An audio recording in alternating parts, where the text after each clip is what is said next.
우리 오늘 읽었던 고린도전서 7장 8절부터 16절의 말씀을 통해서 결혼과 이혼이라고 하는 제목으로 하나님 말씀 전하겠습니다. 사실 결혼이란 거랑 이혼이란 주제가 굉장히 민감한 주제예요. 이게 관련되신 분들이 계실 수가 있고, 이 안에 그 다음에 또 우리나라의 현실적인 부분, 법 제도랑 성경에 나와 있는 제도가 다른 경우가 있거든요. 그랬을 때 이제 성도들 입장에서 왜 저 민감한 주제를 왜 굳이 건드리냐 그러는데, 성경에 나와 있어서 건드리는 거고, 또 마침 가던 길입니다. 이게 제가 갑자기 찾아간 것도 아니고 오던 길이었기 때문에 또 하나님 말씀을 안전할 수도 없는 일이고, 그러니까 굳이 뭐 민감한 주제를 건드리려고 온 게 아니라, 이건 우리 성도들이 그래서 성경의 원칙은 꼭 알아둘 필요가 있어서 그래요. 그러나 이 중에 보면은 정말 자기 인생이 자기가 원하지 않는 방향으로 오신 분들 계실 거거든요. 정말 이렇게 험난한 길을 오다가 인생에 부딪혀서 이런 일에 부딪힌 분도 계신 거기 때문에 이걸 가지고 누구를 뭐 비난하거나 그런 건 아닙니다. 이게 성경의 원칙을 제가 설명드리는 겁니다. 제가 지난 시간에 말씀드렸던 부분 조금 좀 정리해서 말씀을 드리면, 이제 고린도 교회는 주로 이런 그 성적인 거랑 관련돼 가지고 두 부류의 사람이 있었습니다. 이제 약간 방종주의자라고 불려지는 사람들이 있는데, 그 사람들은 자기가 수준이 아주 높다는 거예요. 자기는 다른 사람들보다 영적 수준이 아주 높아가지고 성적인 범죄를 저질러도 괜찮다, 그런 양심에 가책이 없는 사람들이 있어요. 지금도 있을 수가 있어요. 이런 분들은 무슨 뭐 자기가 이런 뭐 우월해서 그런 것보다도 성적인 범죄를 저질러도 일적 양심에 가책이 없는 사람이 꽤 많습니다. 요즘도 그런 사람들이 일종의 방종주의자라고 불려질 거고, 또 한 부류의 분들은 성적인 범죄가 그렇게 성적인 것이 이렇게 민감하다 그러면 난 아예 그러면 성관계를 안 갖겠다, 난 아예 결혼도 안 하겠다, 또 이렇게 금욕주의자들이 있었어요. 당시에 두 부류의 사람들이 있었는데, 사도 바울에게 그 사람들이 이제 물어봤어요. 7장 1절에 보면 물어봐가지고 우리 그리스도인들 중에 성적으로 깨끗하게 살기를 원하고, 또 예수님께서 오실 날이 가깝다고 생각하는 사람들이 있는데, 이런 사람들은 어떻게 하면 좋겠느냐 때 그런 질문을 사도 바울이 받았거든요. 사도 바울이 그들에게 답을 주기를, 금욕주의자도 옳지 않고 방종주의자도 옳지 않다. 주님께서 원하시는 건 정상적인 결혼을 통해서 아이들을 낳고 사는 거다. 정상적인 결혼을 하고 정상적인 부부 관계에 대해서 사도 바울은 하나님이 주신 뜻이기 때문에 절대 그거를 거스르지 마라. 그러니까 금욕주의자들 칭찬한 거 아니에요. 그리고 방종주의자들도 칭찬한 거 아닙니다. 왜 그렇게 사도 바울은 결혼에 대해서 강조를 하냐면, 여러 가지 면이 있습니다. 결혼의 장점이. 그런데 사도 바울이 그들의 질문에 대한 답만 주는 거기 때문에 여기서는 주로 음행에 관련된 부분이 있어요. 결혼을 하지 않는 경우 그 사회가 음행이라고 하는 문제로 혹은 성적인 범죄로 사회가 가는 일이 굉장히 많기 때문에, 그렇기 때문에 사도 바울은 사람이 약하다, 사람은 누구든지 성적 범죄나 음행에 노출될 수 있기 때문에 그거를 피하려면 할 수 있으면 결혼해라. 사도 바울은 이제 그 부분을 이제 강조를 하고 있는 거죠. 그리고 이제 결혼을 하는 경우 부부가 성적인 관계가 꼭 의무예요. 이건 꼭 의무여가지고 내가 하고 싶고 하고 싶지 않고가 아니라 그는 배우자의 권리를 따르라고 성경은 말하고 있고, 결혼을 하는 경우 내 몸에 대한 권리가 나에게 있지 않고 내 배우자에게 있다. 제가 이제 지난 시간에도 말씀드렸었는데, 현재 우리나라 법이나 다른 나라 법은 내 몸에 대한 결정권은 나한테 있다. 내가 하기 싫은데 남편이 요구하면 이거는 무슨 뭐 성적 범죄다, 이런 식으로 문제를 제기하라 그러는데, 성경은 전혀 다르게 얘기를 하고 있어요. 내 몸에 대한 결정권은 남편에게 있고, 혹은 남편에 대한 결정권은 아내에게 있다. 성경은 이렇게 이제 말하고 있는 거죠. 그래서 이 서로가 요구하는 경우 거절하지 말라고 성경이 말하고 있습니다. 그리고 이제 예외적인 경우가 있는데, 서로 이제 분방하는 경우, 서로가 따로 이제 별거를 하는 경우예요. 별거를 하거나 성적 관계를 하지 않는 몇몇 경우를 사도 바울이 예를 들어놨는데, 뭐 기도를 할 일이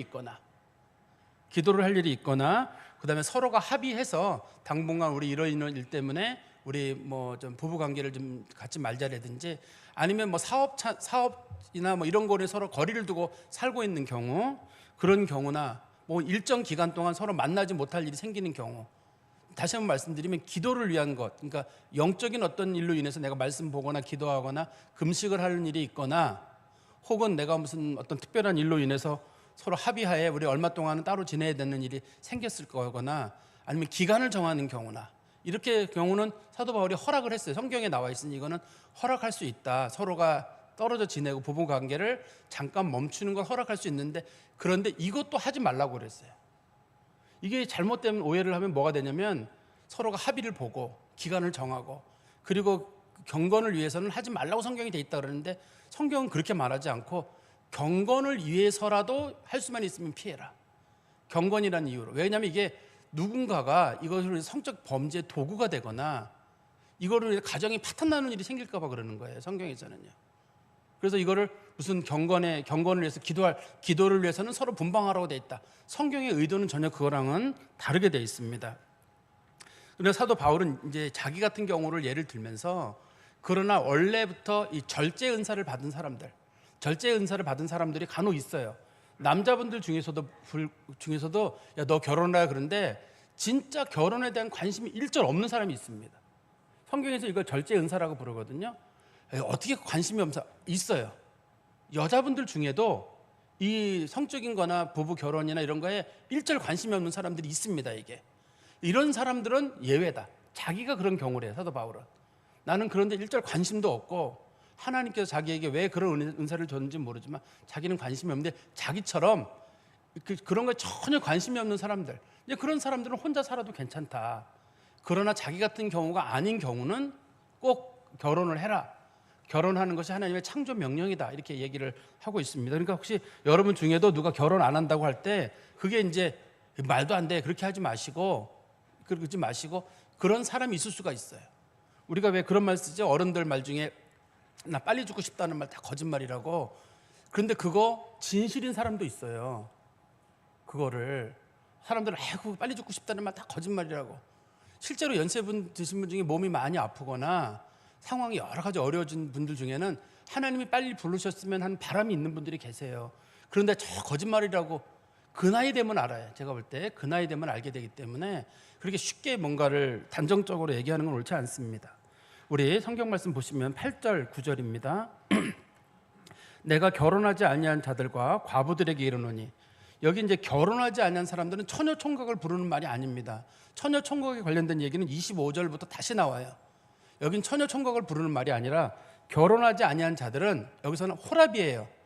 예수 믿는 사람 중에 아내가 죽었는데 아직 재혼하지 않은 사람, 여기서 부르는 사람이 그 사람입니다. 다시 잘 들으면 결혼하지 아니한 사람이라는 건 아내와 사별을 했는데 지금 내가 재혼하지 않고 혼자 있는 상태에 있는 사람, 그런 남자를 우리가 결혼하지 아니한 사람이라고 부르고, 그 반대말은 뭐라고 부르냐면 내가 결혼하지 아니한 자들과 과부들에게 이르노니. 과부는 내가 결혼했다 남편이 죽고 내가 혼자 남아있는 경우, 그런데 아직 결혼하지 않은 사람, 이런 경우를 우리가 과부라고 부르겠죠. 그러니까 앞에 있는 말이 서로 그리고로 연결되어 있으니까 앞에는 우리가 호렙이라고 소위 불려지는 우리나라 용어. 근데 호렙이라는 말이 성경에서 너무 어감이 안 좋아요. 그래서 호랍이라는 말이 성경에 안 써요, 용어를. 과부란 말은 흔한 얘기로 쓰는 반면에 호랍이라는 말을 우리나라 말에 잘 안 쓰는 것 같아. 그래서 성경에는 호랍이라는 그런 표현이 없이 그거를 결혼하지 아니한 자들이라고 이렇게 용어를 한 겁니다. 근데 이 사람들은 전제 조건이 있습니다. 믿는 사람들이에요, 둘 다. 믿는 사람인데 아내를 여인 경우나 믿는 사람인데 남편을 여인 경우, 그런 사람들을 얘기하는데 나와 같이 그냥 지내는 것이 옳으니라. 웬만하면 그냥 혼자 지내라, 이렇게 표현하고 있어요. 웬만하면 혼자 지내라. 근데 이게 쉬운 말은 아닙니다. 왜냐하면 일찍 돌아가신 분도 계실 수가 있고, 배우자가 나이 먹어서 돌아가신 경우도 계시잖아요. 예를 들어서 배우자가 한 60, 70에 돌아가시다 그럴 때 이걸 혼자 지내는 것도 괜찮습니다. 그러면 누가 봐도 상식적으로, 근데 한 배우자가 20대에 돌아가셨다, 그러는 경우 그냥 지내라는 말이 굉장히 이게 자극적으로 들릴 수가 있어요. 근데 사도 바울은 그냥 지내는 것이 좋다라고 말하는 이유는 자기처럼 약간 절제 은혜가 있거나 독신의 은사가 있어가지고 굳이 내가 결혼을 안 해도 될 것 같은 사람들이 있어요. 그런 사람들은 그냥 지내라고 얘기를 하는 겁니다. 반대 경우가 있습니다. 9절에 보시면 만일 절제할 수 없거든 결혼하라. 정욕이 불같이 타는 것보다 결혼하는 것이 나으니라. 그러나 절제할 수 없으면 결혼을 하랍니다. 그러면 이 말을 또 오해하시는 분들은 재혼한 사람들은 다 정욕이 불타서 결혼한 것처럼 보이잖아요. 그죠? 여기 보면 어떻게 됐잖아요. 정욕이 불같이 타는 것보다는 결혼하는 게 나으니라. 아, 저 사람 재혼했으니까 저 사람은 정욕이 불같이 타는가 보다. 그런 뜻도 아닙니다, 이 말의 뜻이. 당시에 이제 교인들 중에 이건 이제 성적인 절제를 잘 못하는 사람이 간혹 자기 끝까지 혼자 산다고 그래가지고 교회를 물을 흐리는 사람이 있는 거예요. 예를 들어서 어떤 할아버지가 부인 되시는 권사님이 돌아가셨어요. 근데 남편분은 장로님이신데 제가 누가 들은 얘기예요. 근데 그분이 항상 백구두에 하얀 구두에 양복 하얀 거 입고 모자 딱 쓰고 빨간 넥타이 메고 탁 다니는 거예요. 근데 그분이 하시는 말씀이 난 혼자 산다는 거예요. 그런데 기회가 주어지면 어디 가서 이렇게 스포츠 댄스 같은 거 좋아하고 여자분들하고 끌어안는 거 좋아하고 속삭이는 거 좋아하고. 그래서 이제 그 교회 목사님이 그냥 재혼하시라 했더니 나는 혼자 있는 게 좋다고. 그 교회 물 흐리지 말라고. 이 할머니 저 할머니 건들지 마시고 제발 결혼하라 그러는데도 자기는 나는 독신의 은사라는데 이 목사님이 제발 좀 해라. 당신 같은 사람은 여기 독신의 은사가 아니라는데 난 독신의 은사라는 거야. 아니 독신의 은사가 있는 사람이 백바지에 이거 하얀 구두 신고 이거 빨간 넥타이 메고 모자 쓰고 다니겠어요 쉽게요? 그리고 아줌마들하고 끌어안는 거 좋아하고. 그런 사람은 여기서 이게 그런 뜻이에요. 정욕에 불 붙듯 한다는 말의 뜻이 무슨 성적으로 막 욕구가 있어 그런 게 아니라 누가 봐도 저 사람은 그냥 재혼하는 게 좋겠다. 그런 사람은 하는 거예요. 그러니까 재혼한다고 나쁜 것도 아니고 재혼하지 않았다고 잘하는 것도 아니고. 그런데 이제 원칙적으로는 이제 배우자가 돌아가셨을 경우 믿는 자인 경우 웬만하면 혼자 지내라. 그런데 내가 봤을 때 외로워서 못 견딘다든지 혼자 사는 것보다는 결혼하는 게 낫다고 생각이 드는 사람이 있으면 결혼해라. 간혹 안 한 사람들이 교회에 물을 흐리는 경우들이 있다더라. 이렇게 하는 거예요. 그렇지만 결혼 전제 조건이 있는데 이게 믿는 사람 내여야 돼요. 성경에서 재혼은 믿는 자들의 재혼은 믿는 사람 내에서 하는 그런 원칙을 가지고 있습니다. 뒤에 가면 나옵니다. 설명이요. 10절에 보시면 결혼한 자들에게 말하노니, 이거는 이제 믿는 사람들이 결혼한 부부를 얘기하는 거예요. 위에는 믿는 사람인데 배우자가 돌아가신 경우를 말하는 경우, 여기는 믿는 자들끼리 부부인 경우를 말하는데요. 내가 명하노니 명하는 자는 내가 아니요 주시라. 이거는 하나님의 명령이에요. 믿는 자들은 반드시 이래야 돼요. 이게 여기서 명한다는 말의 뜻은 예외가 없이 필수적인 그런 뜻입니다. 그래서 명한다는 말의 뜻은 여자는 남편에게 갈라서지 마라. 성경에서 믿는 자는 이혼 자체가 절대 금기사항이에요. 믿는 자들끼리 결혼한 경우 있잖아요. 뒤에 보면 나옵니다. 안 믿는 사람하고 결혼한 경우가 또 나오는데 여기는 믿는 사람들끼리 결혼한 경우는 절대 이혼이 안 돼요. 하나님이 인정을 안 해요. 왜 안 하냐면 예수님께서 앞에 말하기를 만약에 어떤 사람이 믿는 사람끼리 결혼했는데 그 사람이 이혼을 한 경우 하나님은 그 이혼을 인정하지 않기 때문에 이 사람이 누구랑 결혼하게 되면 그 사람하고 죽을 때까지 간음을 저지르는 거다. 혼인 신고를 하고 뭐를 했다 할지라도 주님께서 보시기에는 이게 영원한 간음이 되기 때문에 그거 하지 마라. 그렇게 금하고 있는 거예요, 이게요. 그 예수님이 이런 말씀을 여러 번 하셨거든요. 그래서 이게 여기 사도 바울이 얘기하는 건 주님의 명령이다라고 말하는 이유는 믿는 사람들이 결혼했을 때는 절대 이혼이 안 됩니다. 성경적으로는. 그러나 11절에 보시면 만일 갈라섰으면 그대로 지내든지, 그런데 이미 이 복음을 전할 때, 복음을 받았을 때 이미 갈라선 부부가 있잖아요. 그런데든지 이미 갈라서 버린 걸 어떻게 해요? 근데 원칙적으로는 금하지만 내가 예수 믿기 전에 이미 이혼을 했든지 아니면 예수 믿고도 이혼을 했지만 이런 말씀을 잘 몰라가지고 그냥 얼떨결에 이혼을 한 경우가 있잖아요. 근데 옛날에는 이혼이 꼭 합의 이혼이 아닙니다. 옛날에는 합의 이혼이 아니라 그냥 일방적으로 남자들이 뒤집어 씌워가지고 여자들에게 소위 우리나라 칠거지약처럼 그렇게 해서 그 이혼을 많이 시켰는데, 당시에 이스라엘에서는 여자 이혼 사유 중에 첫 번째가 밥 태웠을 때인가 그래요. 밥 태웠을 때인가가 제일 큰가. 그리고 두 번째가 목소리 컸을 때. 이게 이제 이혼 사유에, 이거는 법정에 가도 용서가 안 되는 큰 이혼 사유였나 그래요. 그러니까 이제 그런 일로 인해서 이혼 문제가, 요즘 같은 경우는 전기밥솥이 책임을 져야죠. 요즘 같은 경우는 그 회사가 책임을 져야 되는데, 어떻든 간에 이제 이게 이미 이혼을 한 사람이거나 나도 모르게 어떨 간에 이혼한 경우가 있잖아요. 그런 경우는 어떻게 하냐면 다시 그 남편과 화합하든지 하라. 남편도 아내를 버리지 말라. 똑같아요. 이왕이면 전에 헤어졌던 사람하고 만나라. 이것도 또 쉽지가 않아요. 왜냐하면 이 배우자가 이미 딴 사람하고 또 결혼했을 수가 있어요. 그 사이에. 그렇기 때문에 성경에서는 원칙으로는 이혼한 사람들은 그냥 지내라. 믿는 사람들끼리 원칙적으로는 이혼하지 마라. 이혼했다면 그냥 지내라. 혹이라도 재혼할 일이 있거든, 젊은 사람들이거든요. 재혼할 일이 있거든 할 수만 있으면 전 남편과 전 아내랑 해라. 이게 예수님이 정하신 그 원칙 때문에 그래요. 근데 아까도 말씀드린 이게 공허하게 들리는 이유는 현대인들에게는 안 맞아요. 현대인들에게는 안 맞고, 이게 지금 이혼이 많지 않던 지금과 시대인데 여기는 이혼이 워낙 많은 시대를 살고 있기 때문에 집집마다 다 이혼이 한두 명씩 걸려 있어서 이거를 일방적으로 얘기하면 다 시험들 만한 그런 상황일 수가 있습니다. 그렇지만 성경에 원칙이 있기 때문에 혹시라도 여기서 갈라서야 되겠다 하시는 분들은 갈라서지 마세요.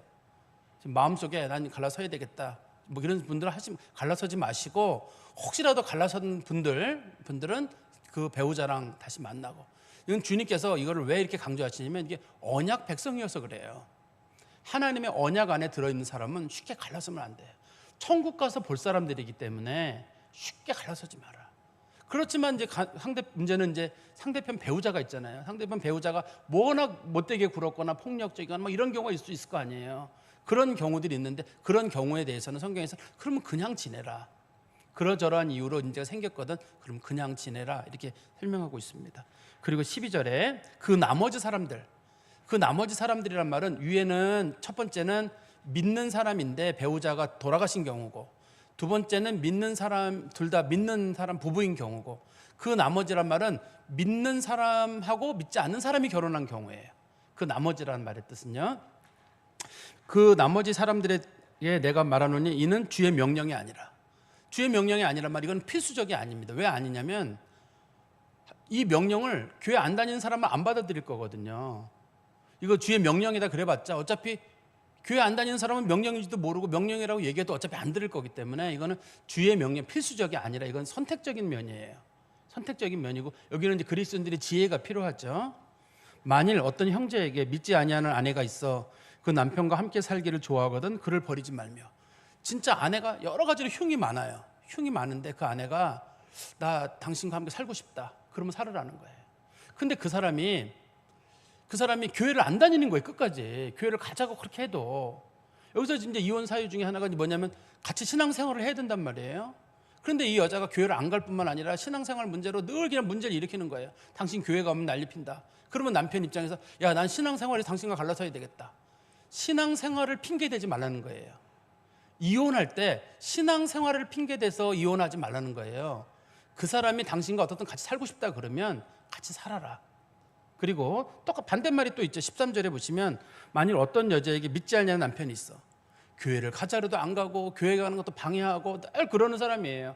그렇지만 아내와 함께 살기를 좋아하거든 그 남편을 버리지 마라. 그런데 그 사람이 당신과 꼭 같이 살고 싶대요.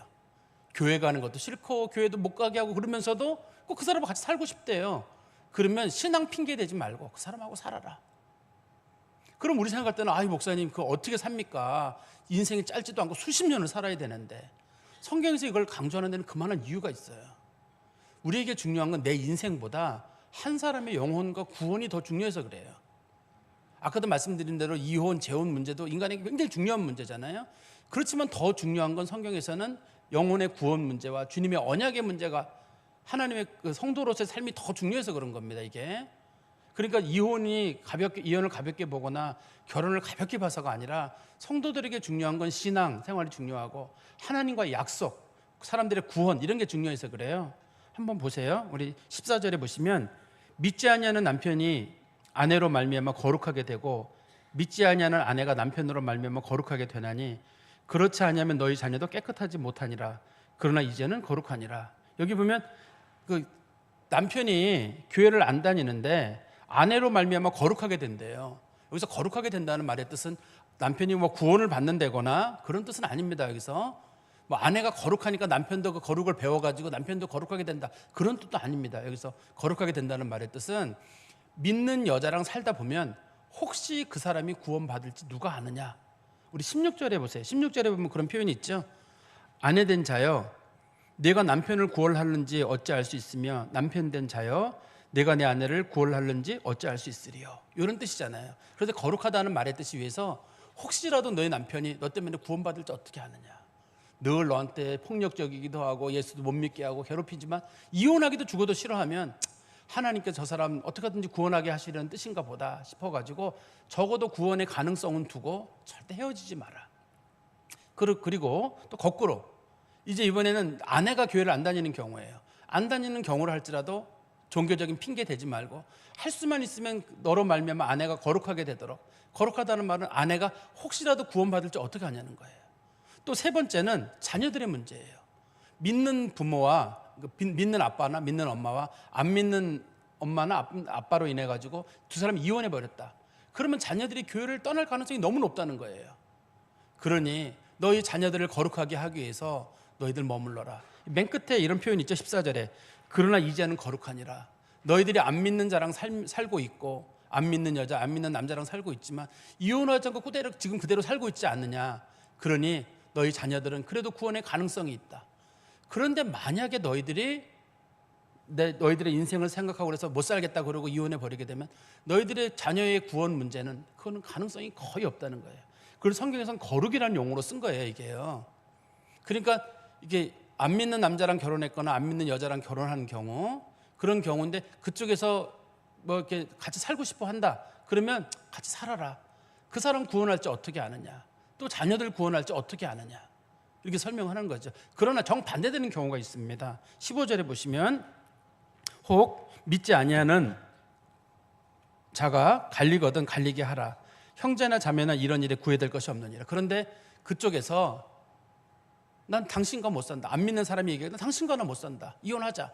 그러면 이혼하라는 거예요.